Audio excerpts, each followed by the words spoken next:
Hi ವೀಕ್ಷಕರೇ, ನೋಡಿ, ಕೊನೆಗೂ ಸರ್ಕಾರ ಪ್ರತಿಯೊಂದು ಗೃಹಲಕ್ಷ್ಮಿ ಫಲಾನುಭವಿಗಳಿಗೆ ಕಳೆದ 3 ತಿಂಗಳಿಂದ ಯಾರಿಗೆಲ್ಲ ಹಣ ಬಂದಿಲ್ಲ ಇಂತಹ ಫಲಾನುಭವಿಗಳಿಗೆ ಒಟ್ಟಿಗೆ 3 ತಿಂಗಳ 6,000 ಹಣನ ಜಮಾ ಮಾಡುವುದಾಗಿ ಭರ್ಜರಿ ಗುಡ್ಡಿಸ್ನ ಕೊಟ್ಟಿದ್ದು, ಆಗಸ್ಟ್ ತಿಂಗಳ ಹಣ, ಜುಲೈ ತಿಂಗಳ ಹಣ ಮತ್ತು ಜೂನ್ ತಿಂಗಳ ಹಣ ಒಟ್ಟು 3 ತಿಂಗಳ 6,000 ಹಣ ಫಲಾನುಭವಿಗಳಿಗೆ ಈಗಾಗಲೇ ಜಮಾ ಆಗ್ತಾ ಇದೆ. ಆದರೆ ಸುಮಾರು 6ರಿಂದ 8 ಲಕ್ಷಕ್ಕಿಂತ ಅಧಿಕ ಮಹಿಳೆಯರಿಗೆ ಇನ್ನು ಮುಂದೆ ಗೃಹಲಕ್ಷ್ಮಿ ಹಣ ಕ್ಯಾನ್ಸಲ್ ಆಗಿದೆ. ಕಾರಣ ಏನು ಅಂದರೆ, ಹಣಕಾಸು ಇಲಾಖೆಯಿಂದ ಇತ್ತೀಚೆಗೆ ಬಂದಿರುವ ಹೊಸ ನಿಯಮಗಳು ಮತ್ತು ಹೊಸ ಬದಲಾವಣೆಗಳು. ಈ ನಿಯಮಗಳು ಮತ್ತು ಬದಲಾವಣೆಗಳ ಪ್ರಕಾರ ಗೃಹಲಕ್ಷ್ಮಿಯಲ್ಲಿ ಸಾಕಷ್ಟು ಫಲಾನುಭವಿಗಳಿಗೆ ಹಣ ಇನ್ನು ಮುಂದೆ ಬರೋದಿಲ್ಲ. ಹಾಗಾದರೆ ಅದರ ಬಗ್ಗೆ ಕೂಡ ತಿಳಿಸ್ಕೊಡ್ತೀನಿ. ಮತ್ತು ಸರ್ಕಾರದಿಂದ ಕರ್ನಾಟಕದ 24 ಜಿಲ್ಲೆಗಳನ್ನು ಆಯ್ಕೆ ಮಾಡಿ ಆಗಸ್ಟ್ 13 ಅಂದರೆ ಇಂದು ಗುರುವಾರದಿಂದ ಈ 6,000 ಹಣನ ಜಮಾ ಮಾಡ್ತಾ ಇದ್ದು, ಯಾರಿಗೆಲ್ಲ 6,000 ಹಣ ಬರ್ತಾ ಇದೆ, ಯಾರಿಗೆಲ್ಲ 3 ತಿಂಗಳ ಹಣ ಕ್ಯಾನ್ಸಲ್ ಆಗಿದೆ ಅಂತ ನಾನು ನಿಮಗೆ ಸಂಪೂರ್ಣವಾಗಿ ಈ ಒಂದು ವಿಡಿಯೋದಲ್ಲಿ ತಿಳಿಸ್ಕೊಡ್ತಾ ಇದ್ದೀನಿ. ಅದಕ್ಕಿಂತ ಮೊದಲು ನೋಡಿ ವೀಕ್ಷಕರೇ, ನೀವು ನನ್ನ ಚಾನಲ್ನ ಸಬ್ಸ್ಕ್ರೈಬ್ ಆಗಿಲ್ಲ ಅಂದರೆ ದಯವಿಟ್ಟು ಪ್ರತಿಯೊಬ್ಬರು ನನ್ನ ಚಾನಲ್ನ ಸಬ್ಸ್ಕ್ರೈಬ್ ಮಾಡಿಕೊಂಡು ಹಾಗೆ ವಿಡಿಯೋಗೆ ಒಂದು ಲೈಕ್ನ ಕೊಡಿ. ಹೌದು ವೀಕ್ಷಕರೇ, ಸರ್ಕಾರ ಪ್ರತಿಯೊಂದು ಗೃಹಲಕ್ಷ್ಮಿ ಫಲಾನುಭವಿಗಳ ಬ್ಯಾಂಕ್ ಖಾತೆಗೆ ಒಟ್ಟಿಗೆ ಕಳೆದ 3 ತಿಂಗಳಿಂದ ಬಾಕಿ ಇದ್ದ 6,000 ಗೃಹಲಕ್ಷ್ಮಿ ಹಣನ ಜಮಾ ಮಾಡುವುದಾಗಿ ಭರ್ಜರಿ ಗುಡ್ಡಿಸ್ನ ಕೊಟ್ಟಿದೆ. ನಿಮ್ಮ ಬ್ಯಾಂಕ್ ಖಾತೆಗೆ ಈ ಆಗಸ್ಟ್ ತಿಂಗಳ ಹಣ, ಕಳೆದ ಜುಲೈ ತಿಂಗಳ ಹಣ ಮತ್ತು ಜೂನ್ ತಿಂಗಳ ಹಣ ಪೆಂಡಿಂಗ್ ಇದ್ದರೆ ಒಟ್ಟು 3 ತಿಂಗಳ 6,000 ಹಣ ಬರ್ತಾ ಇದೆ. ಆದರೆ ಸುಮಾರು 7ರಿಂದ 8 ಲಕ್ಷಕ್ಕಿಂತ ಅಧಿಕ ಮಹಿಳೆಯರಿಗೆ ಇನ್ನು ಮುಂದೆ ಗೃಹಲಕ್ಷ್ಮಿ ಹಣ ಕ್ಯಾನ್ಸಲ್ ಆಗಿದೆ. ಕಾರಣ ಏನು ಅಂದರೆ, ಹಣಕಾಸು ಇಲಾಖೆಯಿಂದ ಇತ್ತೀಚೆಗೆ ಬಂದಿರುವ ಹೊಸ ಬದಲಾವಣೆಗಳು ಮತ್ತು ಹೊಸ ನಿಯಮಗಳು. ಈ ನಿಯಮಗಳ ಪ್ರಕಾರ ಸಾಕಷ್ಟು ಫಲಾನುಭವಿಗಳಿಗೆ ಹಣ ಕ್ಯಾನ್ಸಲ್ ಆಗಿದ್ದು, ಏನೆಲ್ಲ ನಿಯಮ ಬದಲಾವಣೆಗಳು ಬಂದಿದೆ ಅಂತ ಕೂಡ ತಿಳಿಸ್ಕೊಡ್ತೀನಿ. ಮತ್ತು ಸರ್ಕಾರದಿಂದ ಕರ್ನಾಟಕದ ಒಟ್ಟು 24 ಜಿಲ್ಲೆಗಳನ್ನು ಆಯ್ಕೆ ಮಾಡಿ ಆಗಸ್ಟ್ 13 ಅಂದರೆ ನಿಮ್ಮ ಬ್ಯಾಂಕ್ ಖಾತೆಗೆ ಗುರುವಾರದಿಂದ 3 ತಿಂಗಳ 6,000 ಹಣ ಬರ್ತಾ ಇದ್ದು, ಯಾವ ಜಿಲ್ಲೆಗಳಿಗೆ ಹಣ ಬರ್ತಾ ಇದೆ ಅಂದರೆ ಚಾಮರಾಜನಗರ, ಚಿಕ್ಕಮಗಳೂರು, ದಕ್ಷಿಣ ಕನ್ನಡ, ಹಾಸನ, ಕೊಡಗು, ಮಂಡ್ಯ, ಮೈಸೂರು, ಉಡುಪಿ, ಬೆಂಗಳೂರು ನಗರ, ಬೆಂಗಳೂರು ಗ್ರಾಮಾಂತರ, ರಾಮನಗರ, ಚಿತ್ರದುರ್ಗ, ದಾವಣಗೆರೆ, ಶಿವಮೊಗ್ಗ, ತುಮಕೂರು, ಬಾಗಲಕೋಟೆ, ಬೆಳಗಾವಿ, ವಿಜಯಪುರ, ಧಾರವಾಡ, ಗದಗ, ಉತ್ತರ ಕನ್ನಡ, ಬಳ್ಳಾರಿ, ಬೀದರ್, ಕಲಬುರಗಿ, ಕೊಪ್ಪಳ, ರಾಯಚೂರು, ಯಾದಗಿರಿ ಹೀಗೆ ಸರ್ಕಾರ ಒಟ್ಟು 3 ತಿಂಗಳ 6,000 ಗೃಹಲಕ್ಷ್ಮಿ ಹಣನ ಕರ್ನಾಟಕದ ಈ 24 ಜಿಲ್ಲೆಗಳಿಗೆ ಜಮಾ ಮಾಡ್ತಾ ಇದ್ದು, 3 ತಿಂಗಳ ಹಣ ಬರಬೇಕು ಅಂದರೆ ಹೊಸ ನಿಯಮಗಳು ಮತ್ತು ಹೊಸ ಬದಲಾವಣೆಗಳನ್ನ ಪಾಲಿಸಬೇಕು. ಯಾಕಂದರೆ ಈಗಾಗಲೇ ಸಾಕಷ್ಟು ಫಲಾನುಭವಿಗಳಿಗೆ ಹಣ ಕ್ಯಾನ್ಸಲ್ ಆಗಿದೆ. ಹಾಗಾದರೆ ಸರ್ಕಾರದಿಂದ ಯಾವ ನಿಯಮಗಳು ಬದಲಾವಣೆಗಳು ಬಂದಿದೆ ಅಂತ ನಾನು ನಿಮಗೆ ಕೂಡ ತಿಳಿಸ್ಕೊಡ್ತಾ ಇದ್ದೀನಿ. ನೋಡಿ ವೀಕ್ಷಕರೇ, ಮೊದಲು ಸರ್ಕಾರ ಯಾವ ಕಾರಣಕ್ಕೆ ಗೃಹಲಕ್ಷ್ಮಿ ಯೋಜನೆಗೆ ಹೊಸ ರೀತಿಯ ಒಂದು ನಿಯಮಗಳನ್ನ ತಂದಿದೆ ಅಂದರೆ, ಇಲ್ಲಿ ಗೃಹಲಕ್ಷ್ಮಿಯಲ್ಲಿ ಸುಮಾರು 6ರಿಂದ 7 ಲಕ್ಷಕ್ಕಿಂತ ಅಧಿಕ ಮಹಿಳೆಯರ ಹತ್ರ ಒಂದು ವೋಟರ್ ಐ ಡಿ ಕಾರ್ಡ್ ಇಲ್ಲ. ಅಂದರೆ ವೋಟರ್ ಐ ಡಿ ಇಲ್ಲ ಅಂದರೂ ಕೂಡ ಅವರು ಸರ್ಕಾರದಿಂದ ಬರುವ ಗೃಹಲಕ್ಷ್ಮಿ ಹಣನ ಪಡಿತಾ ಇದ್ದಾರೆ. ಮತ್ತು ಸಾಕಷ್ಟು ಫಲಾನುಭವಿಗಳ ಒಂದು ಬ್ಯಾಂಕ್ ಖಾತೆ ಏನಿದೆ, ಆ ಒಂದು ಬ್ಯಾಂಕ್ ಖಾತೆ ಹೊರ ರಾಜ್ಯದ ಬ್ಯಾಂಕ್ ಖಾತೆ ಆಗಿದೆ. ಅಂದರೆ ಕರ್ನಾಟಕದಲ್ಲಿರುವಂತಹ ಫಲಾನುಭವಿಗಳು ಬೇರೆ ರಾಜ್ಯದಲ್ಲಿ ಹೊಂದಿರುವಂತಹ ಒಂದು ಬ್ಯಾಂಕ್ ಖಾತೆನ ಕೊಟ್ಟು ಗೃಹಲಕ್ಷ್ಮಿ ಹಣನ ಪಡಿತಾ ಇದ್ದಾರೆ. ಅದೇ ರೀತಿ ಸಾಕಷ್ಟು ರೀತಿಯ ಹೊಸ ಬದಲಾವಣೆಗಳು ಯಾವ ಕಾರಣಕ್ಕೆ ಬರ್ತಾ ಇದೆ ಅಂದರೆ, ಗೃಹಲಕ್ಷ್ಮಿ ಯೋಜನೆಯಲ್ಲಿ ಅರ್ಹವಿರುವ ಫಲಾನುಭವಿಗಳಿಗೆ ಅಂದರೆ ಕರ್ನಾಟಕದವರಾಗಿದ್ದು, ಕರ್ನಾಟಕದಲ್ಲೇ ವೋಟರ್ ಐ ಡಿನ ಹೊಂದಿದ್ದು, ಕರ್ನಾಟಕದ ಫಲಾನುಭವಿಗಳಾಗಿದ್ದು ಇವರ ಬ್ಯಾಂಕ್ ಖಾತೆಗೆ ಹಣ ತಲುಪಬೇಕು. ಬೇರೆ ಫಲಾನುಭವಿಗಳಿಗೆ ಯಾವುದೇ ಕಾರಣಕ್ಕೂ ಹಣ ತಲುಪಬಾರದು ಅಂತ ಸರ್ಕಾರ ನಿರ್ಧಾರ ಮಾಡಿದೆ. ಇದೇ ಕಾರಣಕ್ಕೆ ಸಾಕಷ್ಟು ಫಲಾನುಭವಿಗಳು ಗೃಹಲಕ್ಷ್ಮಿ ಯೋಜನೆಯ ಒಂದು ಅರ್ಹರ ಪಟ್ಟಿಯಿಂದ ಕ್ಯಾನ್ಸಲ್ ಆಗ್ತಾ ಇದ್ದಾರೆ.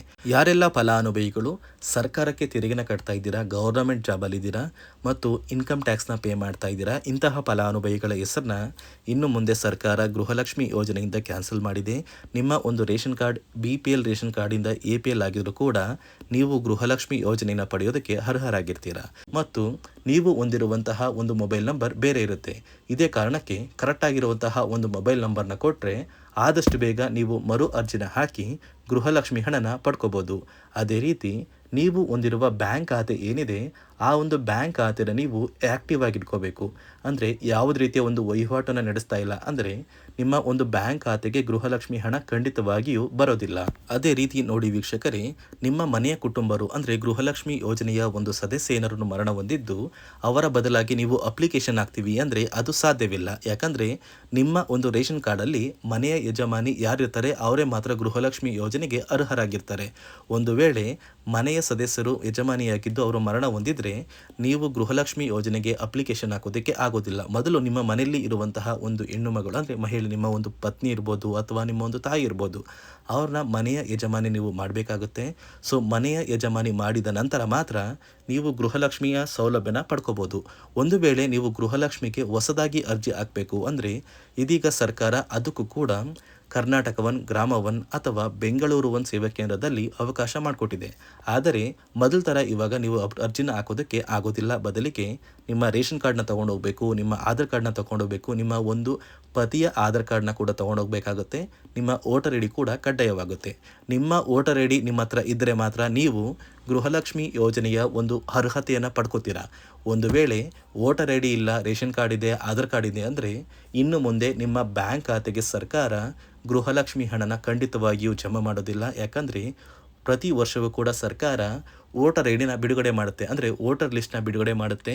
ಈ ಒಂದು ಲಿಸ್ಟಲ್ಲಿ ಕೆಲವು ಫಲಾನುಭವಿಗಳ ಒಂದು ಹೆಸರನ್ನ ಕ್ಯಾನ್ಸಲ್ ಮಾಡುತ್ತೆ.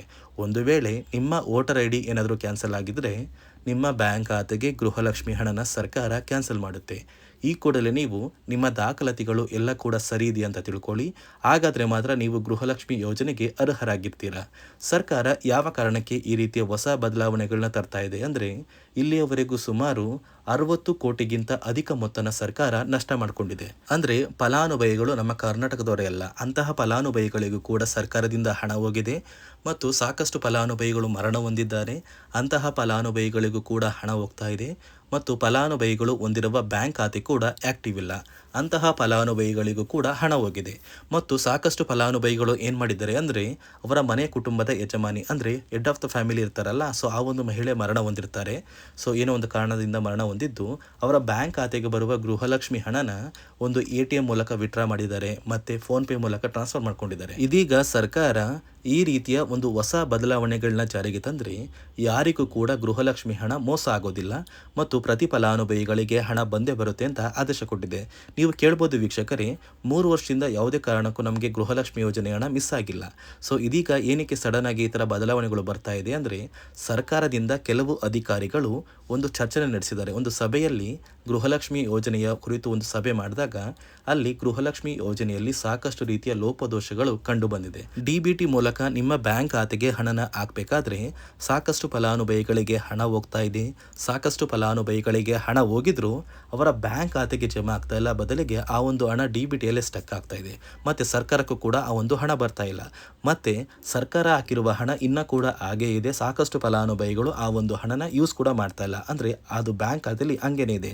ಇದೇ ಕಾರಣಕ್ಕೆ ಸರ್ಕಾರ ಈ ರೀತಿಯ ಹೊಸ ಬದಲಾವಣೆಗಳನ್ನ ತಂದಿದ್ದು. ನೋಡಿ ವೀಕ್ಷಕರೇ, ಸರ್ಕಾರದಿಂದ ಒಟ್ಟು 3 ತಿಂಗಳ 6,000 ಹಣನ ಕೊನೆಗೂ ನಿಮ್ಮ ಬ್ಯಾಂಕ್ ಖಾತೆಗೆ ಆಗಸ್ಟ್ 13ರಿಂದ ಜಮಾ ಮಾಡ್ತಾ ಇದ್ದು, ಈ 6,000 ಹಣ ಆದಷ್ಟು ಬೇಗ ಫಲಾನುಭವಿಗಳ ಬ್ಯಾಂಕ್ ಖಾತೆಗೆ ಬರುತ್ತೆ. ಮತ್ತು ನಿಮ್ಮ ಸ್ನೇಹಿತರಿಗೆ ಈ ಒಂದು ವಿಡಿಯೋನ ಶೇರ್ ಮಾಡಿ, ಅವರ ಬ್ಯಾಂಕ್ ಖಾತೆಗೂ ಕೂಡ ಗೃಹಲಕ್ಷ್ಮಿ ಹಣ ಬರುತ್ತೆ ಅಂತ ತಿಳಿಸಿ ಅಂತ ಹೇಳ್ತಾ, ನಾನು ಕೊಟ್ಟಿರುವ ಮಾಹಿತಿ ನಿಮಗೆ ಇಷ್ಟ ಆಗಿದ್ದಲ್ಲಿ ನನ್ನ ಚಾನಲ್ನ ಸಬ್ಸ್ಕ್ರೈಬ್ ಮಾಡಿಕೊಂಡು ಹಾಗೆ ವಿಡಿಯೋಗೆ ಒಂದು ಪ್ರತಿಯೊಬ್ಬರು ಲೈಕ್ನ ಕೊಡಿ.